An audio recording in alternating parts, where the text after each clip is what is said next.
I looked at the image again. At first glance, everything seemed normal. Just a social media update message. My bride, her mother, sister, and two bridesmaids in white flannel robes were about to enjoy the sauna at the country hotel they had booked for her bachelorette party. I looked at it again. Maybe it was because they were wearing makeup, which was unusual before a sauna, but I guess understandable. Then I noticed something. I could see my future mother-in-law's legs, and it turned out that she was wearing some kind of flesh-colored nylon stockings. Why on earth would she wear them to the sauna? It was quite a bit, but it seemed to me that something was wrong, and I headed to the hotel with a huge bouquet of flowers. I used it to get through the front desk, pretending to be a delivery guy with an order for a name and room number. I knocked on the door of their room. There was a long wait before Cheryl, the bridesmaid, opened the door.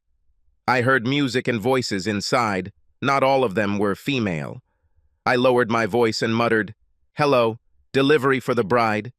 Cheryl opened the door all the way, shouting to the others that Jonathan must have arranged for a flower delivery for Catherine, my fiancée. I walked in and saw two guys sitting on the couch with Tina, Catherine's sister, and another bridesmaid, looking very cozy.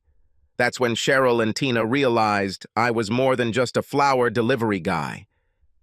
"Jonathan, what are you doing here?" I ignored the question, threw the flowers, and went to the first bedroom.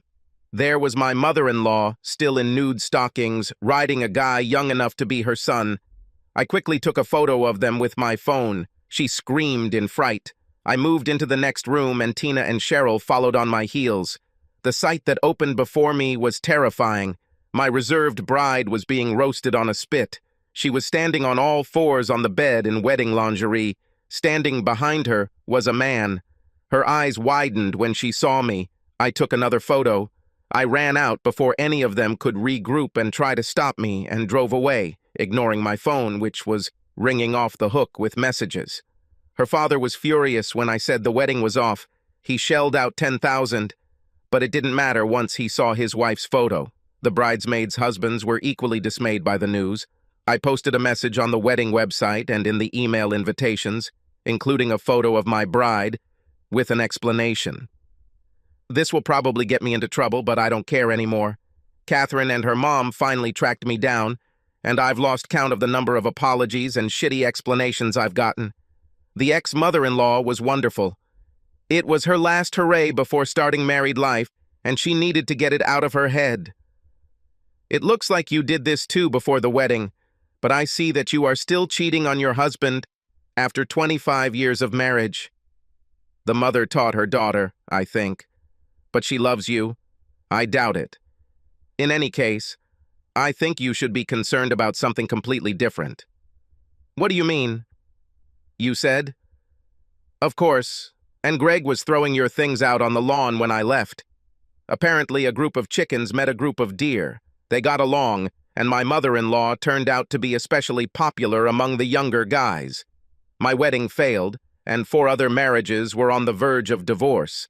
My future father-in-law said that the booked place and a lot of drinks had already been paid for, and no refunds were expected. Then he and I invited all the male guests, each of my friends and those guys whose wives cheated. It was the most epic failure of our lives. Recovery took a week. There was a lot of moaning and begging, but all 4 divorces were successful. It was strange to feel that, unlike others, I was lucky. I didn't have to worry about alimony or division of property. As soon as the rumors began to spread, all women were treated as easily available women. There were many offers of dates for a quickie, but no chance of a long-term relationship. Yes, there was such a film. 4 weddings and a funeral. Well, but here it turned out to be 4 divorces and a quarrel. Please like and subscribe to the channel and you will never be cheated on.